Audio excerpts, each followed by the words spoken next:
ബാലരാമപുരത്ത് 2 വയസ്സുകാരിയെ കിണറ്റിലെറിഞ്ഞു കൊന്ന കേസിൽ കുഞ്ഞിന്റെ അമ്മാവൻ ഹരികുമാർ കുറ്റമേറ്റിട്ടും ദുരൂഹതകൾ ഒഴിയുന്നില്ല. ഉത്തരം കിട്ടാത്ത നിരവധി ചോദ്യങ്ങളാണ് അവശേഷിക്കുന്നത്. അന്വേഷണം പുരോഗമിക്കുന്നതിനനുസരിച്ച് ദുരൂഹതകൾ ഏറുകയാണ്. പ്രതിയുടെ മൊഴികളിലെ വൈരുദ്ധ്യം കേസിനെ വഴിമുട്ടിക്കുന്നുണ്ട്. അയാൾ എന്തിനിത് ചെയ്തു? ഈ ചോദ്യത്തിന് ഇപ്പോഴും ഉത്തരം കിട്ടിയിട്ടില്ല. കുട്ടി ജനിച്ച ശേഷം സഹോദരിക്ക് തന്നോടുള്ള പരിഗണന കുറഞ്ഞതാണ് കുഞ്ഞിനെ കൊല്ലാൻ കാരണമായി ഹരികുമാർ പറയുന്നത്. എന്നാൽ ഇയാൾ പലപ്പോഴായി മൊഴിമാറ്റി പറഞ്ഞുകൊണ്ട് അന്വേഷണത്തോട് നിസ്സഹരിക്കുകയാണ്. കുട്ടിയുടെ അമ്മയായ ശ്രീധുവിന്റെ മൊഴിയും പുറത്തുവന്നു. കുട്ടിയെ കൊലപ്പെടുത്തിയ സഹോദരൻ തനിക്ക് മൂത്ത മകനെ പോലെയായിരുന്നെന്ന് അമ്മ ശ്രീധു പോലീസിനോട് പറഞ്ഞു. പൊതുവെ ആരോടും സംസാരിക്കാത്ത ഹരികുമാറിന് അധികം സുഹൃത്തുക്കളില്ലായിരുന്നു. അതുകൊണ്ടുതന്നെ അയാൾ കൂടുതലും വീട്ടിൽ തന്നെയായിരുന്നു. മക്കൾ ജനിച്ചതിനു ശേഷവും മക്കളോടുള്ളതിനേക്കാൾ സ്നേഹത്തിലാണ് അനുജനായ ഹരികുമാറിനെ നോക്കിയതെന്നാണ് ശ്രീധു പറയുന്നത്.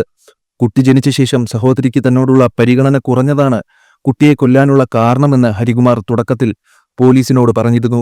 എന്നാൽ പിന്നീട് പലപ്പോഴായി ഇയാൾ മൊഴിമാറ്റി പറയുന്നുണ്ട്. ഇയാൾക്ക് മാനസിക പ്രശ്നങ്ങളുണ്ടോ എന്ന് പോലീസ് സംശയിക്കുന്നുണ്ട്. എന്നാൽ ഇയാളുടെ ഒരു സുഹൃത്ത് അത് നിഷേധിച്ചുകൊണ്ട് രംഗത്തെത്തിയിരുന്നു. ഹരികുമാറിനെ കൊണ്ട് കുറ്റം ചെയ്യിച്ചത് സഹോദരിയാണെന്ന ആരോപണമാണ് പ്രതിയുടെ സുഹൃത്ത് ഉന്നയിച്ചിരുന്നത്. ഇതിനിടയിൽ ശ്രീധുവിനെതിരെ സാമ്പത്തിക തട്ടിപ്പിൽ പോലീസ് കേസെടുത്തിരിക്കുകയാണ്. ദേവസ്വം ബോർഡിൽ ജോലി വാഗ്ദാനം ചെയ്ത് 10 ലക്ഷം രൂപ തട്ടിയെന്നാണ് ശ്രീധുവിനെതിരെയുള്ള പരാതി. 7 പേരുടെ പരാതിയിന്മേൽ ശ്രീധുവിനെതിരെ കേസെടുത്തിരിക്കുകയാണ് പോലീസ്. ദേവസ്വം ബോർഡിലെ ഉന്നത ഉദ്യോഗസ്ഥയെന്ന് പരിചയപ്പെടുത്തിയാണ് ശ്രീധു പണം തട്ടിയത്. ദേവസ്വം ബോർഡിൽ കരാറടിസ്ഥാനത്തിൽ പോലും ശ്രീധു ജോലി ചെയ്തിട്ടില്ല. ശ്രീധുവിന്റെ സാമ്പത്തിക തട്ടിപ്പിന് പുറത്തുനിന്ന് സഹായം ലഭിച്ചെന്ന വിവരവും പുറത്തുവരുന്നു. ദേവസ്വം ബോർഡിൽ വ്യാജ നിയമന ഉത്തരവ് തയ്യാറാക്കാൻ പുറത്തുനിന്ന് സഹായം ലഭിച്ചതായി ശ്രീധു തന്നെയാണ് മൊഴി നൽകിയത്. തട്ടിപ്പിനെ സഹായിച്ചവരുടെ വിവരങ്ങളും ശ്രീധു പോലീസിന് നൽകിയിട്ടുണ്ട്. 10 പേരാണ് നിയമനത്തട്ടിപ്പിൽ ശ്രീധുവിനെതിരെ പരാതി നൽകിയിരിക്കുന്നത്. ശ്രീധുവിനെതിരെ അവരുടെ ഭർത്താവും വീട്ടുകാരും നേരത്തെ തന്നെ രംഗത്തെത്തിയിരുന്നു. കുട്ടിയുടെ മരണത്തിൽ ശ്രീധുവിന് പങ്കുണ്ടെന്ന് തന്നെയാണ് അവർ പറയുന്നത്. സംഭവവുമായി ബന്ധപ്പെട്ട് കരിക്കകം സ്വദേശിയായ പൂജാരി ശംഖുമുഖം ദേവിദാസിനെ പോലീസ് കസ്റ്റഡിയിലെടുത്ത് ചോദ്യം ചെയ്തിരുന്നു. ഇയാൾ തന്നിൽ നിന്ന് ലക്ഷങ്ങൾ തട്ടിയെടുത്തെന്നായിരുന്നു ശ്രീധുവിന്റെ പരാതി. പ്രതിയായ ഹരികുമാർ അന്വേഷണത്തിനോട് സഹകരിക്കാത്തതിനാൽ സാഹചര്യ തെളിവുകളും ശാസ്ത്രീയ തെളിവുകളും സൈബർ തെളിവുകളും ശേഖരിച്ച് കേസ് തെളിയിക്കാനുള്ള വഴികൾ അന്വേഷിക്കുകയാണ് പോലീസ്. നിലവിൽ ഇവരുടെ ബന്ധുക്കളുടെ മൊഴി പോലീസ് ശേഖരിച്ചിട്ടില്ല.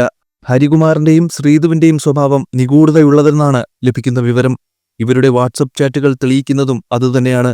കുട്ടി ജനിച്ച ശേഷമാണ് വീട്ടിൽ സാമ്പത്തിക പ്രതിസന്ധികൾ വർദ്ധിച്ചതെന്ന് ജോൾസിൻ പറഞ്ഞിരുന്നുവെന്ന് ശ്രീധു മൊഴി നൽകിയെന്ന വിവരം പുറത്തുവരുന്നുണ്ട്. അതിന്റെ പ്രതിവിധിയായിട്ടാണ് കുട്ടിയുടെ തല മൊട്ടയടിച്ചതെന്നും പറയുന്നു. വീണ്ടും അന്വേഷണം ദേവിദാസൻ എന്ന ജോൾസിനിലേക്ക് തിരിയുന്നുണ്ട്. ശ്രീധുവിനും സഹോദരൻ ഹരികുമാറിനും ആഭിചാരകർമ്മങ്ങളും അന്ധവിശ്വാസങ്ങളും ഉണ്ടെന്നുള്ള തരത്തിലുള്ള വാർത്തകളും പുറത്തുവരുന്നുണ്ട്. അത്തരത്തിൽ എന്തെങ്കിലും ഇടപെടലുകൾ ഉണ്ടോ എന്നും പോലീസ് അന്വേഷിക്കുന്നുണ്ട്. അന്വേഷിച്ചു ചെല്ലുംതോറും കൂടുതൽ കള്ളത്തരങ്ങളും ദുരൂഹതകളും കൊണ്ട് കേസ് കൂടുതൽ സങ്കീർണമാകുന്ന കാഴ്ചയാണ് ഇപ്പോൾ കാണുന്നത്. നിലവിൽ കേസിൽ കൂടുതൽ ശാസ്ത്രീയ തെളിവുകൾ കണ്ടെത്താനുള്ള പരിശ്രമത്തിലാണ് പോലീസ്.